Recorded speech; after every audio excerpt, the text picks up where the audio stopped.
CC camera দেখেন তো যে আমার মেয়ে ঢুকছে কিনা। তো সে দেখে কি যে আমি আজকে ঢুকিই নেই, ঢুকে নাই মানে ফিঙ্গারপ্রিন্টে চেক করেন তো, আমাদের ফিঙ্গার হইতো, ফিঙ্গারপ্রিন্টেও আমি নেই। আম্মু পাগল হয়ে গেছে, কি ব্যাপার, মেয়ে গেছে কোথায়। আসসালামু আলাইকুম, আমি মিম। ছোটবেলা থেকে আমি ঢাকায় পড়াশোনা করছি, বড় হয়েছি। তো আব্বু গ্রামের বাড়িতে থাকতো, আমাদের দেশের বাড়ি হচ্ছে বরিশাল, ওইখানে হচ্ছে আব্বু মেম্বার ছিল। তো গ্রামের বাড়ি তো আসলে ওরকম ভাবে যাওয়া হয় নাই, যাওয়াই হয় না, মানে অনেক ছোটবেলা আমি গেছি, কিন্তু বড় হওয়ার পর তো ওরকম যাইনি। একটা ঈদ ছিল, আম্মু খুব রিকোয়েস্ট করতেছে যে মা চলো গ্রামে যাই, গ্রামে যাই, এবার ঈদ করি। তারপরে বলছে যে আচ্ছা ঠিক আছে। এই বরিশাল আমি যাই, 13-14 সালের ঘটনা। একটা কাজিনের বিয়ে ছিল, কাজিনের বিয়েতে যাই। তারপরে গায়ে হলুদে যাওয়ার পর একটা ছেলেকে দেখলাম। তো ওই ছেলেটা আমার দিকে তাকায় রয়েছে, আমি ছেলেটার দিকে তাকায় রয়েছি। তো আমি বাসায় চলে আসছি। পরের দিন বিয়েতে যাওয়ার পর একটা সাইডে বসা, হুট করে ছেলেটা ডাক দিছে আমাকে, এই যে আপু। পরে আমি বলতেছি হ্যাঁ বলেন। আপু আপনার কিছু ছবি না আমার ফোনে আছে। আমি বলছি কি? হ্যাঁ আপনার কিছু ছবি ছিল। আমি বলছি তাহলে আমার ছবি আপনি কিভাবে পাইলেন? যে হলুদে তো আমি অনেকগুলো ছবি তুলছি, ছবিগুলো দেখতেছিলাম হলুদের, দেখে কি আপনারই ছবি সব। আমি বলছি তাই, আপনার ফোনে সব আমারই ছবি? পরে দেখি কি ছবিগুলো সুন্দর। সে যাক, আচ্ছা ঠিক আছে, এখন ছবি নেওয়া যায় কিভাবে, তো আপনার নাম্বারটা বলেন। এর মধ্যে অনেক লোক আসে, তারপর আমি বলছি আচ্ছা ঠিক আছে পরে কথা বলি, একটু ভাব নিয়ে চলে গেছি। ছেলেটা করলো কি, রাফাত ভাই, উনি ঘুইরা এসে, আমি হাঁটতেছি, ঘুইরা এসে বলতেছে কি জানেন আমি না আমার বাবা মায়ের একমাত্র ছেলে। আমি বলছি ও যাক আলহামদুলিল্লাহ, আমার আব্বু না আমি যা বলি তাই শোনে। আমি বলছি ও ঠিক আছে। আমি আসলে খুব সরল সোজা একটা মানুষ, আমি শুধু বলতেছি ও ঠিক আছে আলহামদুলিল্লাহ আলহামদুলিল্লাহ। বলতে বলতে এক সময় বলে কি একটা কথা বলবো আপু? হ্যাঁ বলেন। আপনার আমার খুব ভাল লাগছে। আমি মানে আমি কি শোনেন ভাই, আমি আসলে এরকম মধ্যে নাই, আর আমার জীবনে আমি কাউরে চাই না, আর আমার এগুলো ভালো লাগে না। ও তাই, আচ্ছা ঠিক আছে। এটা বলে তারপরে আমার মামা আসতেছে পিছন থেকে, সে উঠে গেছে গাড়িতে। পরের দিন আসে, হাজির হয়ে পরে করছি কি একটা নাম্বার লেখা, উনি বলতেছে কি আপু একটু ধরেন তো একটা কাগজ। বলছি কেন? না ধরেন না, কাগজটা জাস্ট দিয়ে সে উধাও নাই। দেখি কাগজে নাম্বার, ফোন নাম্বার। তারপরে কি করলাম, আমি ফোন দিলাম। ফোন দেওয়ার পর হ্যালো আসসালামু আলাইকুম। ওয়ালাইকুম আসসালাম। হ্যাঁ জানতাম আপু আপনি ফোন দিবেন, আমি না সেই অপেক্ষায় ছিলাম। আমি আমি কে? মানে কি আপনি তো মেম্বারের মেয়ে না? হ্যাঁ আমি মেম্বারের মেয়ে। আচ্ছা আমি ফোন দিছি এই কারণে, আপনি নাম্বারটা কেন দিছেন? আপনি ছবি দিবেন এই জন্য না? আমি এই জন্যই ফোন দিছি যে ছবিগুলো নিব।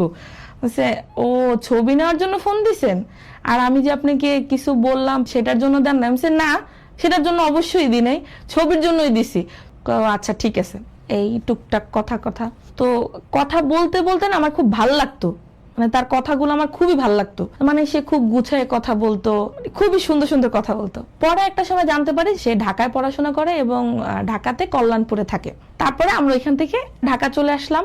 আব্বু তো প্রায় টাইমই বরিশালে থাকতো, আর আম্মু আমাদের পড়াশোনার জন্য ঢাকায় থাকতো। তো ঢাকা চলে আসার পর তো ওই কথা চলতেছে, মানে কেমন জানি, মানে কথা বলতে বলতে এমনও দিন গেছে আমরা কথা বলছি রাত 3-4 বাজে গেছে। তারপরে হয়েছে কি আব্বু বিষয়টা জানতে পারে, আর আব্বু খুব রাগী টাইপের মানুষ, আব্বু অনেক চিল্লাপাল্লা করছে। তো এখানে আসলে সম্ভব না, তো আমি ওইখানে একটু স্টপ করছি যে না আর কথা বলবো না। তো যখন স্টপ করছি তখন একদিন হুট করে সে আর তার এক বন্ধু কল্যাণপুর থেকে আমি যেখানে পড়তাম সেইখানে উনি যায়, বলছে যে আমাকে 10টা মিনিট সময় দাও, একটু কথা বলি। মানে অনেক আবেগের কথা বলছে যে দেখো তোমার তো আমার খুব ভালো লাগে। তখন সত্যি কথা বলতে আমার খুব খারাপ লাগতো যে কথা বলতে পারতেছে না, মানে অনেক খারাপ লাগতেছিল। তো তারপরে ওই কথা চলতেছে জাস্ট 2 মিনিট 3 মিনিট 5 মিনিট কথা বলতাম। পরে আম্মু তারে অনেক কিছু বলছে, তোরে উঠাই নিয়ে আসবো, তুই কি চাস ভালোভাবে থাকতে, হাত পা ঠিক মতো দেখতে চাস, যদি চাস তাহলে কথা বলিস না।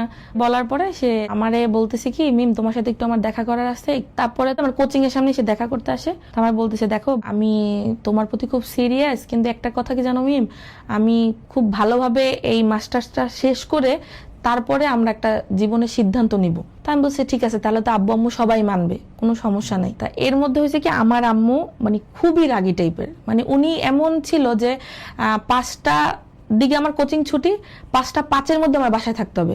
যদি 5টা 10 বাজে তাহলে তার মাথা খারাপ হয়ে যায় যে তুমি এই 5 মিনিট কই ছিলা। তো আম্মু খুব মানে খুব শাসনে রাখতো।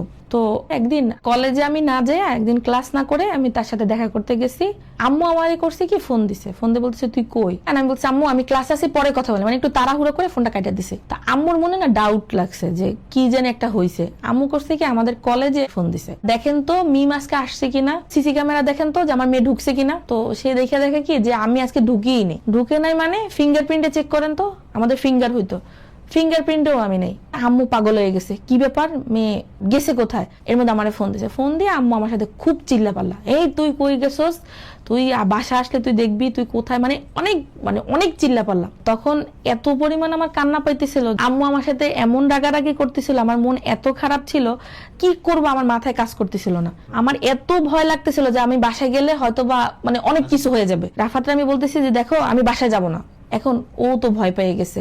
রাফাত বলতেছে দেখো তুমি যদি বাসায় না যাও তখন তো একটা খারাপ হয়ে যাবে, দেখো তুমি এরকম করো না। আমার মা করছে কি, যখন 7টা বাজছে তখন তারে ফোন দিছে, রাফাত আমি না মিমরে পাইতেছি না, মিমের সাথে আমি অনেক চিল্লাচিল্লি করছি, তুমি কি ঢাকায়, শুনলাম তুমি নাকি ঢাকায়। বলছে হ্যাঁ মামি আমি তো ঢাকায়, মামি আমার সাথে মিমের কথা হয়েছে, আমি মিমরে নিয়ে আসতেছি।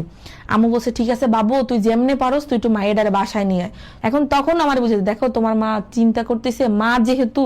আমি বলছি না আমি যাব না, মা গেলে আমার মায়েরা ফেলবে, আব্বু অনেক রাগী, আব্বু ওরে জানবে অনেক কিছু করবে, আমি টোটালি খুব ভয়তে ছিলাম। পরে রাফাত আমার না মিম দেখো তোমার আম্মু অনেক কান্নাকাটি করতেছে, যদি তোমার আম্মু কিছু বলে তাহলে সম্পূর্ণ কিছু আমি আমার উপর নিব। আমি আচ্ছা ঠিক আছে। পরে রাফাত আমার নিয়ে রওনা দেয়, পরে গেছি।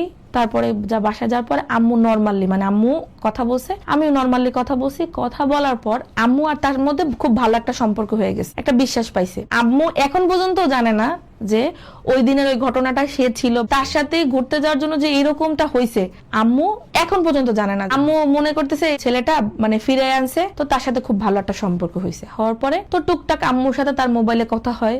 এর মধ্যে সে করছে কি তার আম্মুর সাথে কথাটা শেয়ার করছে, রাফাতের আম্মুর সাথে কথাটা শেয়ার করছে যে মা আমি না এরকম মিমরে খুব পছন্দ করি, তুমি যেমনি পারো একটু ওর আব্বুর সাথে কথা বলো। তো তার আম্মু চিন্তা করছে আচ্ছা ঠিক আছে তাহলে তোর আব্বুর সাথে কথা বলে দেখি। তো তার আব্বু যেহেতু বাহিরে থাকে তার আব্বুর সাথে কথা বলছে, তার আব্বু বলে আচ্ছা ঠিক আছে ছেলে যখন এরকম পাগলামি করতেছে আচ্ছা ঠিক আছে তাহলে কথা বলে দেখো। তো আমার শাশুড়ি আমার আব্বুর কাছে বিয়ের প্রস্তাব দেয়। পরে আব্বু চিন্তা করছে না ঠিক আছে শুনছি তো পছন্দ করে, আচ্ছা ঠিক আছে। আব্বু ফুল রাজি। তো আম্মু তো এদিকে আম্মুরও পছন্দ, আম্মু তখন রাজি, আব্বু রাজি। আমাদের কুরবানিতে আমরা বাড়িতে যাব, ওই সময় আমাদের সরা রেজিস্ট্রি হবে। এর মাঝখানে রাফাত বলতেছে কি আম্মুরে দেখেন মামি আমাদের তো বিয়ের কথা সবই পাকাপোক্ত হয়ে গেছে, যে এখন কাবিনটা করে রাখি, আব্বু আসতে দেরি হবে, তো সেই সময় আমরা বড় করে করব, কারোর জানান যাবে না, শুধুমাত্র আমরা 3 জন জানবো।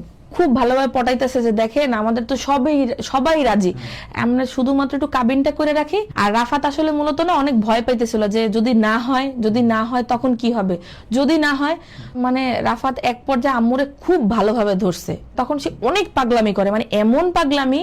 আর আম্মু তখন তারে খুব পছন্দ করতো, আম্মু তার কথা শুনতো এবং আম্মুর কথা অনুযায়ী সে সবকিছু করতো।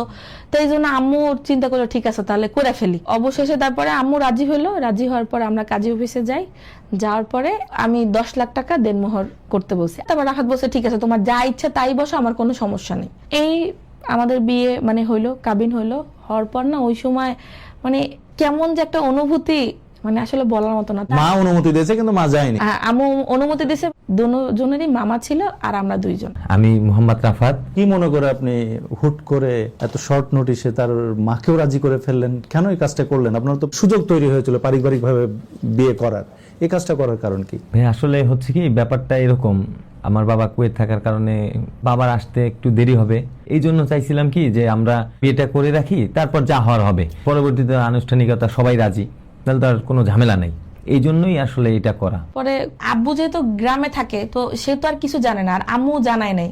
এখন আমাদের বিয়ে হয়ে গেছে একদিকে, ওদিকে আর একটা ঝামেলা পাচ্ছে। ঝামেলাটা হচ্ছে যে আমার শাশুড়ি রাফাতের মা আব্বুরে ফোন দিয়ে বলতেছে ভাইয়া তো আমরা এরকম সরা কাবিরটা করে রাখি, যেহেতু আর আব্বুর আসতে দেরি হবে, আর রাফাত তো এখনো বেকার, ও তো পড়াশোনা করতেছে, রাফাত তো এখন খরচ দিতে পারবে না। আর এটা নিয়ে আপনারা পরবর্তীবার রাগও করবেন না যে ওরে কিছু দিতে পারতেছে না, কারণ ও তো বেকার, একটু সময় দিন। এই যে বলছে, আমার আব্বুর এই কথাটা অনেক মাইন্ডে লাগছে। একদিন আগে বিয়ে হয়েছে, পরের দিন এই কাহিনী। আব্বু সাথে সাথে আম্মুরে ফোন দিছে, মিমের আম্মু এরকম রাফাতদের সাথে যে একটা কথা বলছিলাম যে ঈদের পরে হবে, ওটা ক্যান্সেল, আর হবে না। আর মিম জানি কোনোভাবে আর কথাবার্তা না বলেন, এদিকে তো আমাদের বিয়ে হয়ে গেছে। তো ও আবার যায় আর আম্মুরে বলে দিছে আবেগে যে আমি না আম্মু বিয়ে করে ফেলছি, এখন তুমি কি না কি বলছো। আর মিমের আব্বু তো পুরোই রাগ বেঁকে বসছে, আর কোনোভাবে মানবে না আর হবেও না। এখন তার আম্মু বলছে তুই তো বিয়ে করছিস বাবা, কিন্তু তোর আব্বুর উপরে তো আমি আর কিছু করতে পারবো না। এদিকে শ্বশুরে ঘুরে গেছে যে বিয়ে আর দিবে না, বাবারা দুইজনই রাগ দিবে না, আর আম্মুরা তো দুজনই জানে যে আমাদের বিয়ে হয়ে গেছে। তারপরে আমরা যেহেতু কুরবানির সামনে আমরা বাড়িতে যাই, তো বাড়িতে যেহেতু গেছে আমরা তো পুরোই সিঙ্গেল, গ্রামের তো কেউ জানে না আমাদের বিয়ে হয়েছে। তারপরে রাফাত আমারে নিয়ে গেল বাসায়, মানে একদিন লুকায়, তারপরে তার আম্মুর সাথে দেখা করার জন্য আমার নিয়ে গেছে। তো তার আম্মু আমাকে একটা চেন গিফট করে, প্রথম দেখাতে চেন গিফট করে আমার শাশুড়ি। তো এদিকে বিয়ের কথা আস্তে আস্তে গ্রামে না ছড়াইতে শুরু করলো, মানে কেমনে জানি। এদিকে বাবা মাকে বলতেছে কি মানুষজন রাস্তা বেরোইতে পারতেছে না, সবাই বলতেছে রাফাতের সাথে মিমের বিয়ে, তুমি কি কিছুই জানো না। একটা সময় আব্বু পরিষ্কারভাবে জানতে পারে যে আসলেই আমাদের বিয়ে হয়েছে। সত্যটা জানার পরে আব্বু আম্মুর উপরে অনেক রাগারাগি করে। বাবা বলতেছে এই মেয়ে আমি ঘরেই উঠাবো না, যে আমার মান সম্মান সব গেল, আমি মেরে বাড়িতে আর উঠাবো না। বাড়ির পরিবেশ খুব খারাপ। এদিকে রাফাত ব্যাপারটা পুরোটা বুঝতে পারছে, বুঝতে পারার কারণে পরবর্তীতে রাফাত আইসা আমার বাসা থেকে বের করে নিয়ে গেছে। এখন আমার শ্বশুরের কাছে সবাই কল দিয়ে বলতেছে যে তোমার ছেলে মেম্বারের মেরে নিয়ে পালাইছে।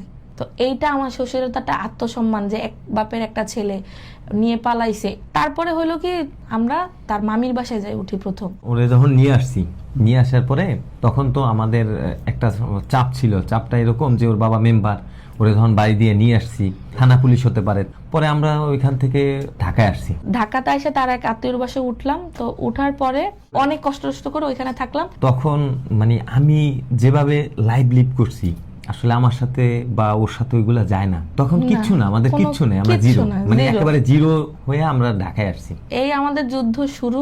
ওইখানে টিন শেড, ছোট রুম, বলে বোঝানোর মতো না, মানে আর রান্না করতে এখান দিয়ে অনেক 10-15 জনের পরে সিরিয়াল দিয়ে তারপর রান্না করতে হতো। সেই পরিবেশে যুদ্ধ শুরু। ওইখানে কিন্তু আমার পড়ালেখা শেষ, মাস্টার্স করা হলো না, ওরও লেখাপড়া অফ। প্রত্যেক মাসে না টুকটাক মানে আম্মু বা আমার শাশুড়ি একটু টাকা দিত, কিন্তু ওই টাকা দিয়ে না সংসার চলতো না, খুব কষ্টে যাইতো। মানে এমনও দিন গেছে যে শাশুড়ি ফোন দিছে যে কি খাইছো, তা বলতাম কি যে আম্মা ইলিশ মাছ দিয়ে ভাত খাইছি, আসলে খাই নাই, ওই লবণ দিয়ে আমরা ওই ভাতে নিয়ে খাইতাম। তারপরে পেঁয়াজ থাকতো না, ও করতে কি দোকানে যায় পেঁয়াজ এরকম খেলতে খেলতে মানে আসে না ভালো সম্পর্ক, কথা বলতে বলতে 2-3টা পেজ নিত, নিয়ম খেলতে খেলতে খেলতে খেলতে ওই 2-3টা পেজ বাসায় নিয়ে আসতো, ওইটা দিয়ে মনে করো আমরা চালাই দিতাম। মানে এরকম অনেক দিন গেছে। তবে ওই সময় না পৃথিবীর বাস্তবতাটা আমরা বুঝতে পারছি। আমি লাইফে মানে ঢাকায় থাকি, যেখানেই থাকি, একটা ছেলে, আমার বাবা আজকে 32 বছর কুয়েতে আছে। আমার বাবা ছোটবেলা থেকে মোটামুটি টাকা পয়সা দেখে বড় হয়েছি, কিন্তু ওই সময় অনেক ভাই বেরাদার, বন্ধু বান্ধব, আত্মীয় স্বজন, মানে আমার বন্ধু বান্ধবরে আমি প্রচুর পরিমাণ হেল্প বলেন, খাওয়ানো বলেন, কখনো আমার সামনে ওরা কখনো কোনোদিন বিল দিতে পারতো না। কিন্তু আমি যখন বিবাহটা করি তখন পৃথিবীর বাস্তবতা এবং আমি যে পরিমাণ কষ্ট করছি খাওয়া নিয়ে, আত্মীয় স্বজন আমার সাথে যোগাযোগ করতো না। কিন্তু অনেক তো খিদা লাগতো, কিছু করার ছিল না। পেটের মধ্যে শব্দ হয় না, পেট ডাকতো, তা বলতাম কি দেখছো ইন্দুর দৌড়ায়, হ্যাঁ তোমার পেটের দৌড়াইতেছে আমার পেটেও দৌড়াইতেছে, মানে এরকম শব্দ দুজন শুনে শুনে মানে হাসতাম।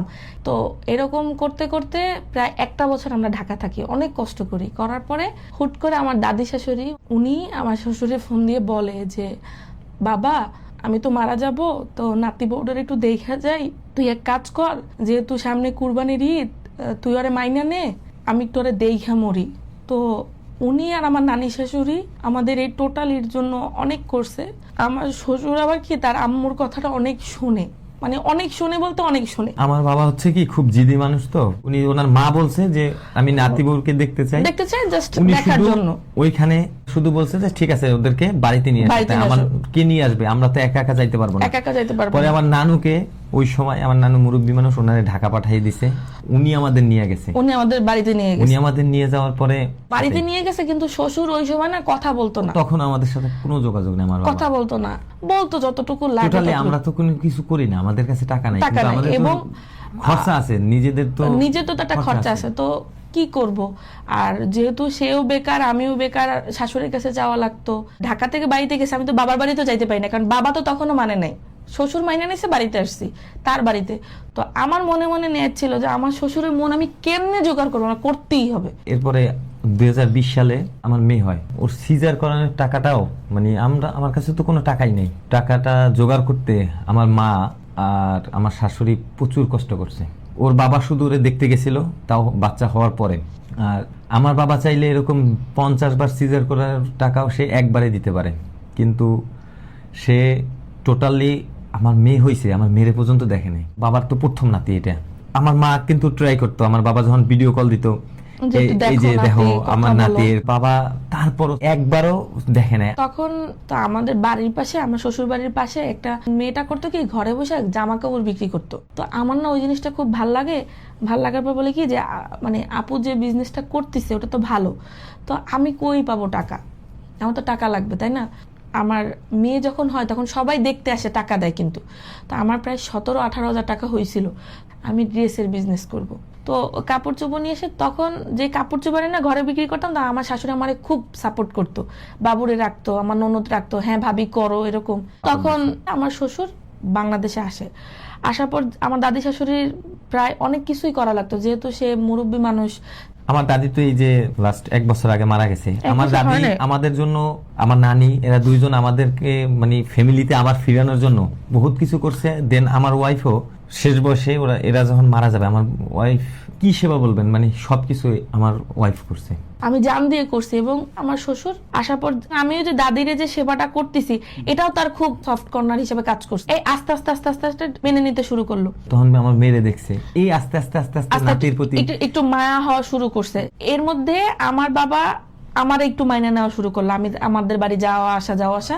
পরবর্তীতে দুই বাবা মিলে একটা উদ্যোগ নিল যে আমাদের তো অনেক স্বপ্ন ছিল ওদের নিয়ে বড় করে অনুষ্ঠান করব, তাহলে ঠিক আছে আমরা বড় করে একটা ঘরোয়া একটা অনুষ্ঠান করি। তারপর আলহামদুলিল্লাহ আমাদের প্রায় 800-900 লোকের অ্যারেঞ্জমেন্টে আমাদের দুজনের একটা বিয়ে হয়। বিয়ের 6 বছর পর আমার মেয়ের এসে আমাদের বিয়ের অনুষ্ঠান হয়। মেয়ে তখন 3 বছর, এবং এলাকার সবাই একটা অন্যরকম একটা, এই জেলায় এটা কি হইতেছে এরকম কোনো সময় দেখি নাই, এবং পরিবারের সবার সাথে সবার একটা ভালো সম্পর্ক হইলো। আমার মেয়ের, আমার বাবার কথা হচ্ছে, সে বলতেছে সে যতদিন বাইসে আছে অতদিন তার নাতির কোনো খরচ আমরা দিব না, সেই দিতেছে। তারপরে এই ব্যবসা করতেছে তারপর আমরা বরিশালে একটা শোরুম দিই, আমার শ্বশুরের টাকা এবং সাথে আমাদেরও কিছু পুঁজি ছিল, সবকিছু মিলে আমরা বরিশালে শোরুম দিই। ওই দোকান থেকে ইনশাল্লাহ আমার যাদের কাছে একটা টাকা থাকতো না বা একটা টাকা ছিল না, আমি 1 মাসের ইনকাম দিয়ে আমি একটা বাইক কিনছি। তো আমরা একটা বাইক কিনছি 1 মাসের ইনকাম দিয়ে, অনলাইনের ব্যবসায় 1 মাসের ইনকাম দিয়ে একটা বাইক কিনছি এবং সবকিছু মিলে তারপর আস্তে আস্তে আমরা ঢাকার দিকে শিফট হই। এখন আমরা 2টা ব্যবসা করতেছি। একটা হচ্ছে নিউ মার্কেট বিশ্বাস বিল্ডার্সে 4 তলায় একটা শোরুম আছে, বঙ্গবাজার ওইটার নাম। ওইখানে আমরা চায়না থেকে প্রোডাক্ট ইনপুট করে বিক্রি করি। আর পাশাপাশি হচ্ছে আমি আমার ড্রেসের বিজনেসটা আগায় নিচ্ছি, যে business page Humaira fashion house, এইটার মাধ্যমে আমি ড্রেস সেল করি, মানে সবকিছু দেশীয় প্রোডাক্ট গুলো। এই পেজ দিয়ে হচ্ছে আমার যাত্রা শুরু। এখান থেকে আমার মানে জীবনটার একটা পরিবর্তন আসে।